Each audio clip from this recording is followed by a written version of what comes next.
In this video, I'm going to explain how to achieve the hardest erections you have ever had in your life with 4 levels to break down in a super simple way.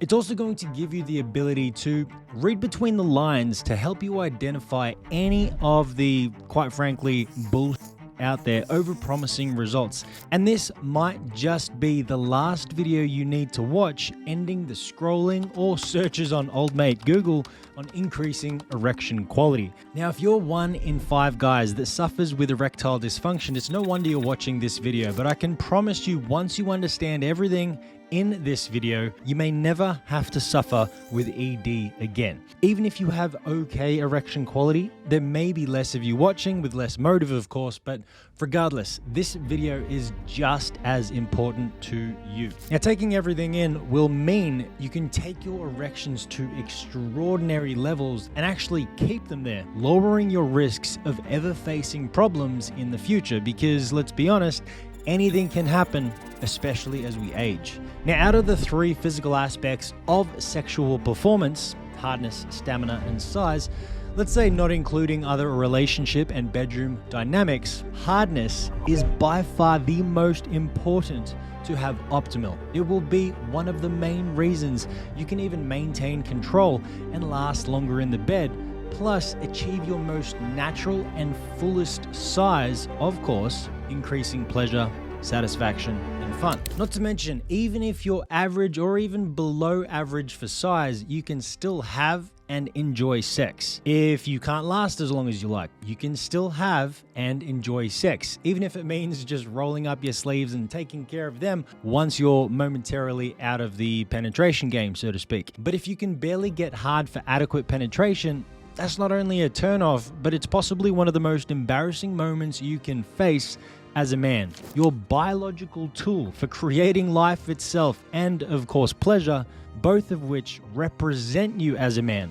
and it doesn't work, that will inevitably cause chaos in a man's mind, heart, relationship, and his entire life. Okay, let's get on to the 4 levels. Now, each level will be represented on a pyramid, kind of like the food pyramid, but this one's actually correct. So the most important ingredients will be at the bottom of the pyramid at the first level. Also, though, contributing to the most results as well. But just like the good old saying goes, what you put in is what you get out.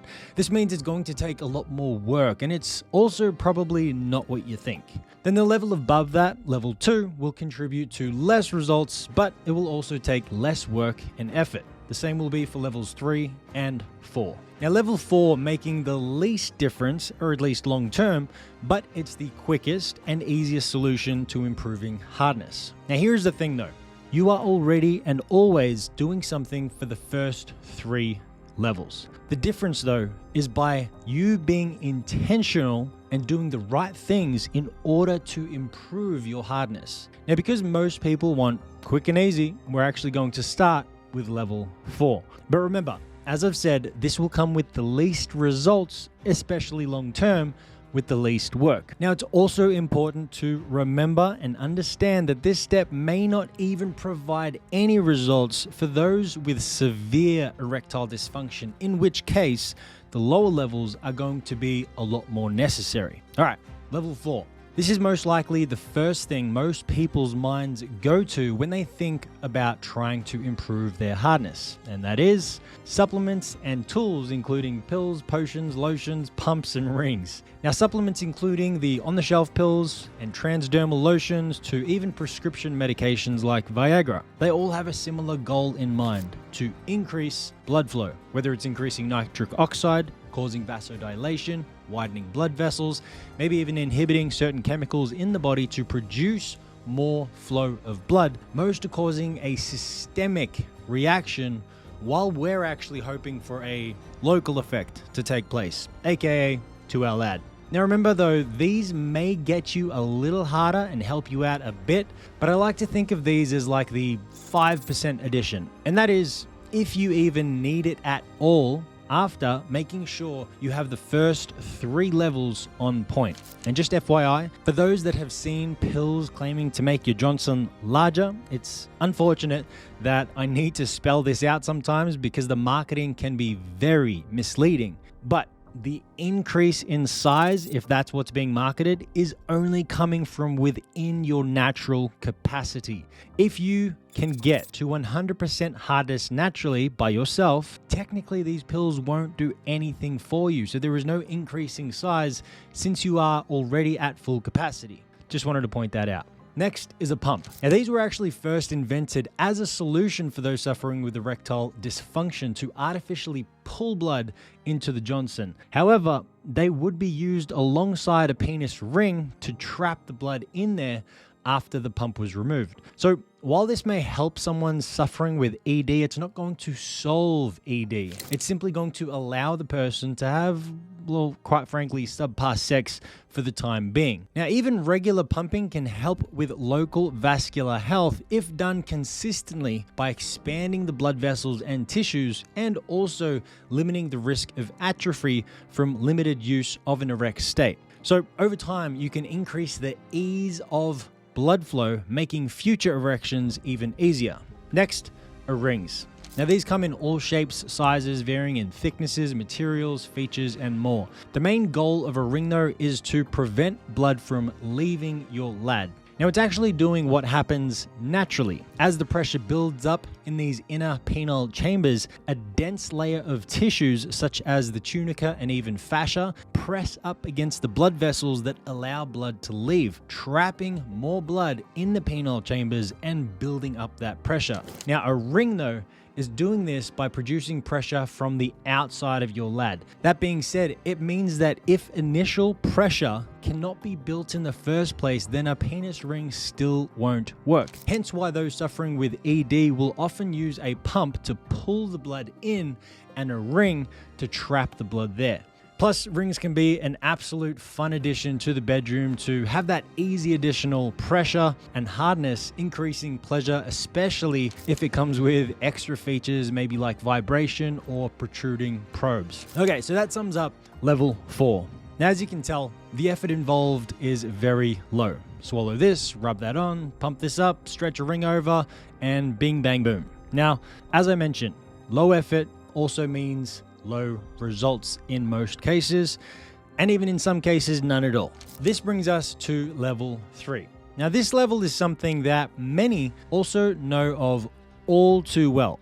That being said, it's probably overprescribed and misunderstood. So please, please, please, please pay attention to this section, because if you get this part wrong, you could actually make things worse. And that is pelvic floor function. Please notice I said function and not strength. That's because we men are notorious for taking things to the absolute moon. What's that you say? Pelvic floor strength? I've got this in the bag, bro. Let me go ahead and do 1,000,000 reps. Hold the on. See, I'm sure many have heard of the good old Kegel exercise, an exercise of contracting the pelvic floor muscles, which are a hammock of muscles around the pelvic floor region, supporting all your organs, maybe even allowing for mobility and movement, including reproductive, urinary, and bowel function. So unless you've had surgery, you've given birth recently, or had a traumatic injury to the area, your strength may be totally fine. And if anything, most guys have an issue with relaxing this area, and that tension in of itself can be the reason you aren't getting as hard as you want. See, these muscles attach to an inner balloon-like structure of our lad and act like a hand pump. And just like a hand pump, there is a pulling and a pushing, or in this context, a relaxing and squeezing to optimize for blood entering, then using that same blood that is entered to squeeze upon for firmer erections. So let's say, for example, there is a lot of physical tension around this area. This could be due to maybe overexerting oneself physically, even overdoing the Kegel exercise. It could even be from overtraining at high levels without adequate rest, and even high levels of stress accumulated on a daily basis for whatever reason. Now, if this area is tight, blood will be limited from entering at all. However, if you have great function, which means your ability to pull the pump all the way out, aka relax, allowing more blood flow to enter, then push the pump all the way in, aka contracting the muscles and building pressure from the blood that is momentarily trapped from you squeezing, this is technically the most you can expect out of your pelvic floor when it comes to improving your erection quality. Now, this may provide additional hardness during intercourse, but it is not, I repeat, not the main reason you will be able to achieve extraordinary erections. So please, keep all of this in mind before going ham on contracting the pelvic floor, because you heard somewhere maybe this exercise is the king of erection quality. Like I said, definitely overprescribed and misunderstood. Now, if you do work on it, just make sure that you work on the relaxation as well, including using the muscles to push, also known as a reverse Kegel, plus any mobility work for the area, including stretches and massage. Now, this is going to ensure you only improve and not make things worse. Okay, as I mentioned, this level is going to take a little more work, but it could provide more results than level 4. However, definitely not as much as the next two more fundamental levels. For example, if you have a ridiculously tight pelvic floor that may even be the reason you're not getting as hard as you like, you could take pills, pump, and throw in a ring. But the lack of relaxation and allowing more blood to enter in the first place may limit the effectiveness of anything on level 4. This brings us to level 2. This level is a super simple concept to understand, and it will directly influence levels 1 and 3, and that is your cardiovascular health and performance. In short, the better your cardiovascular system is, the more capable blood flow you will have to the entirety of your body, including your lad. So how do you improve this system? I like to follow the golden rule of supply and demand, or vice versa. That means, what can you action in life that will cause a demand from the cardiovascular system and increase its capacity for the future to make future demands easier on the body? Now, I'm sure the first thing you will think of is training, both in resistance training and even aerobic activity like running or any cardio exercise. Now, this is also where you need to remember, though, that improving your cardiovascular system will come from both the demand, like training, however, also prioritizing assisting the supply that your body will eventually give through things like recovery. Just like contracting and relaxing the pelvic floor, this system is also about function. Now, it's one thing to demand more blood flow from the heart. However, it's another thing to provide the body with the necessary tools and even recovery time to allow more supply, not only in the moment, but also for the future as well. Things like staying hydrated, since the blood is over 90% fluid. That may include drinking enough water with adequate electrolytes and or healthy carb sources that will help with hydration. Maybe even eating foods contributing to more nitric oxide. For this, simply do a search on Google for nitric oxide foods. Now, my personal favorite, though, are actually things not to do. These might be a little harder to achieve depending on your habits, but are known for reducing cardiovascular health, whether by causing dehydration, a narrowing of the blood vessels, or even causing inflammation. Things like alcohol, smoking, drugs, excess caffeine intake, maybe even consuming inflammatory foods, whether generally inflammatory or due to your personal intolerances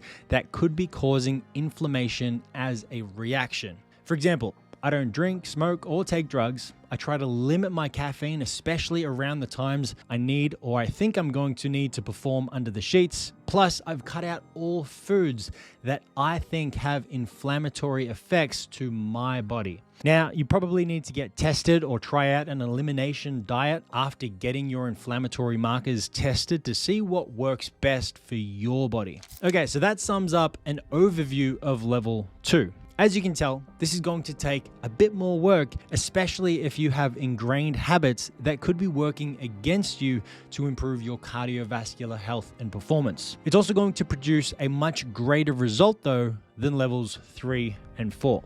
That being said, the only reason level 3 would be more important is if you expect you have a very tight pelvic floor. Now, having a pelvic floor examine this is the best way to know and what to do next. Now, finally, level 1. the first, most fundamental and important level of all four. This will by far take the most work, however, like I said, produce the most results long term. Now, this particular level is so important that it will literally dictate the success of all other levels, meaning if you do not have this one right, your results from your efforts towards levels 2, 3, and even 4 will be drastically limited. You can do all the training in the world, stay as hydrated as a fish, work on your pelvic floor all you want, swallow pills, use a pump and a ring, and still, if this area is not correct or in order, you could still end up with erectile dysfunction. Now, to explain this level, I want you to imagine you've actually executed as much as you can from levels 2, 3, and 4. And now imagine you're in the bedroom and you're about to get down and freaky, but a lion walks in the room. How likely is it that you could get and stay hard, do you think? Personally, I don't think the lion is there for a threesome, so I don't know. My lad is probably inverted inside my body to escape the danger. Long story short, your mechanisms for survival would kick in that will take over any urge for reproducing, aka having sex. Maybe unless you're a psycho. So essentially, there won't be any reproducing if there is no you. Now, this is all dictated by the brain and the nervous system. Your body has now flipped a switch and would be operating from what is known as the sympathetic nervous system, aka your fight, flight, or freeze system, to essentially keep you alive. Now, to make this easier to remember, I like to call this system the intense system. And I like to think of the nervous system in general on a sliding scale, so to speak, like a spectrum. Now, the sympathetic system is on the very right, and the parasympathetic nervous system is on the very left. The latter system, the parasympathetic nervous system, also known as the system responsible for resting, digesting, growing, and reproducing. Now, to make this one easier to remember, I like to refer to this system as the relaxed system. Believe it or not, you need to be the right amount in the relaxed system to achieve an erection at all.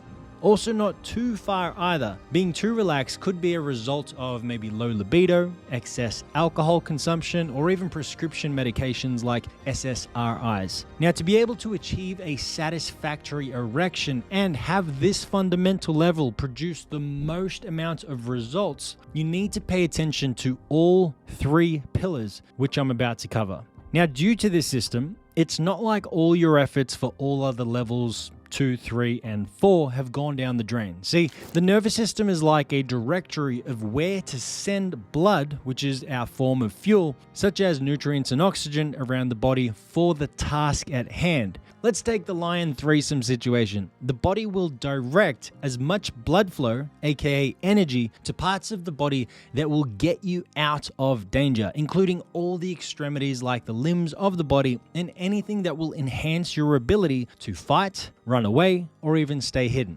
Okay, so now you're probably thinking, what are the chances of a lion walking in your room while you are trying to do the deed? Probably zero.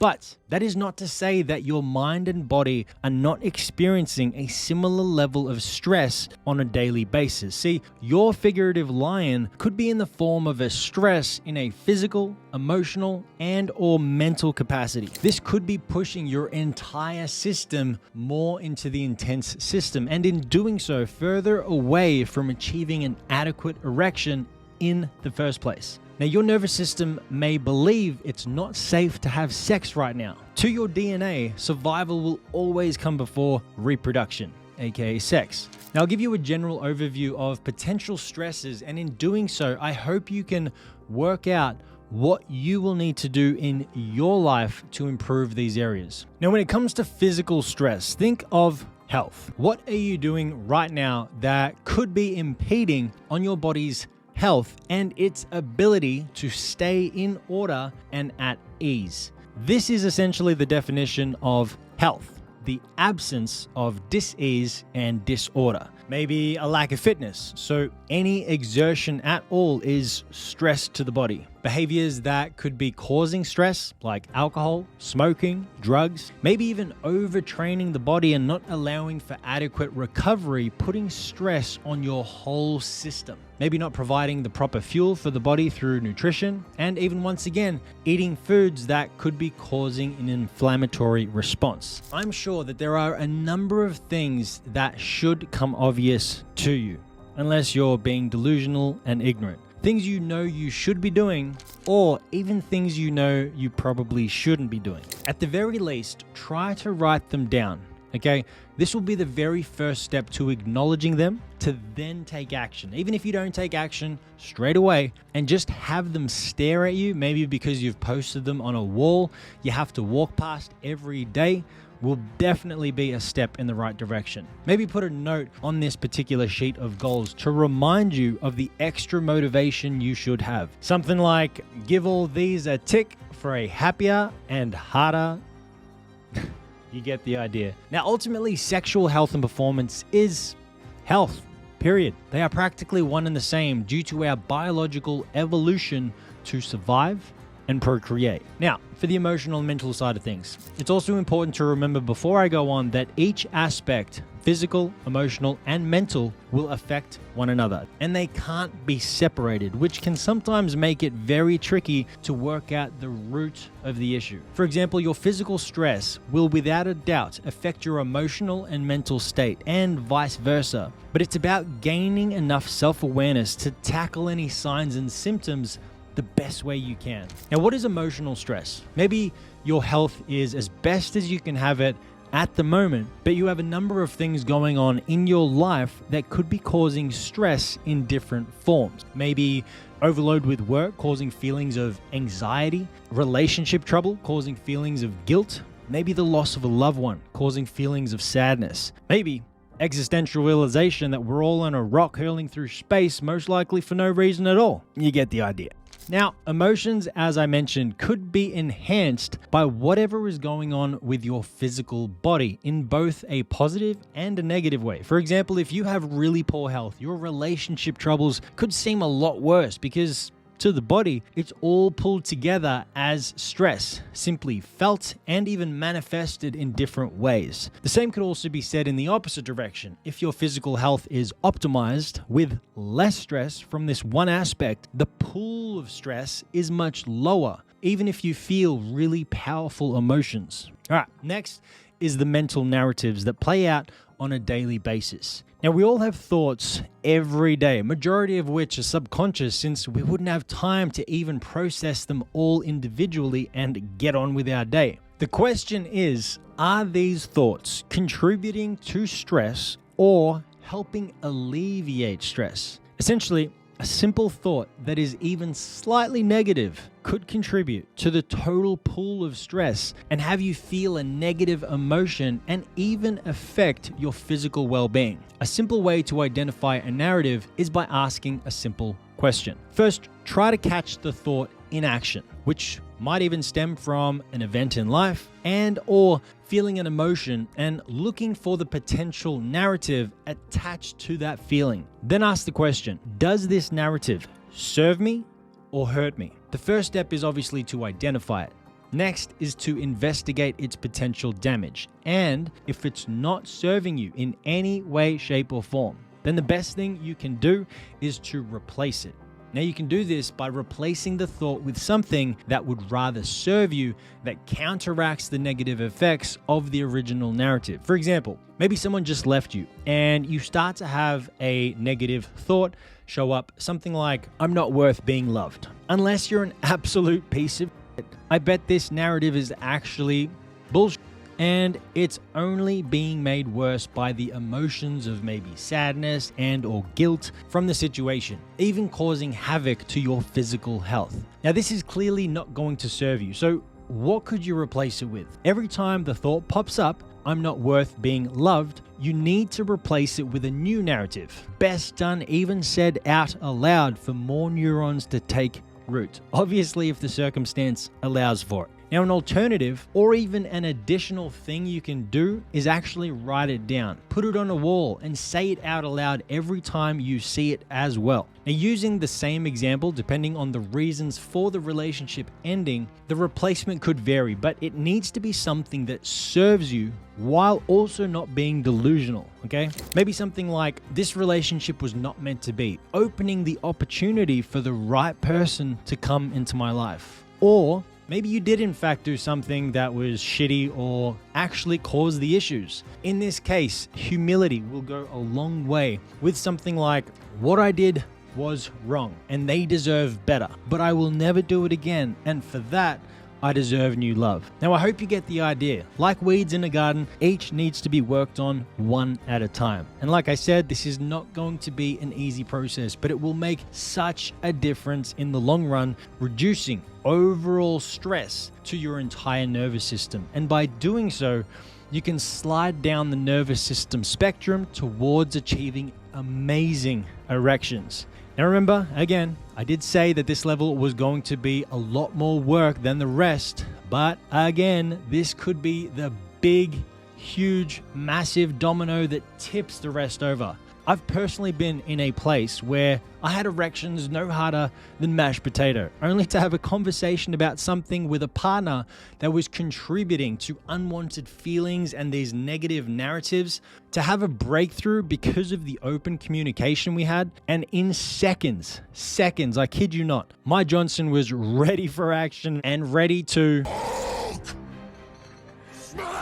This is honestly the power of this level. Your rock solid rager could literally be one conversation away, one narrative that needs to be replaced, maybe even a couple of habits that need to be replaced for your physical health. And so this sums up the 4 levels of improving erection quality: the nervous system, the cardiovascular system, pelvic floor function, supplements, and tools. Of course, you can work on any level, but just remember the trade-off between effort and results. Even if you start with the easier levels, if you still don't see the results you're looking for, you can simply work your way down the list. If you would like more videos like this one, plus a whole library of content that was even removed from YouTube, check out totalmanperformance.com. Plus, gain access to an entire 4-week-long video course on how to increase the size of your lad.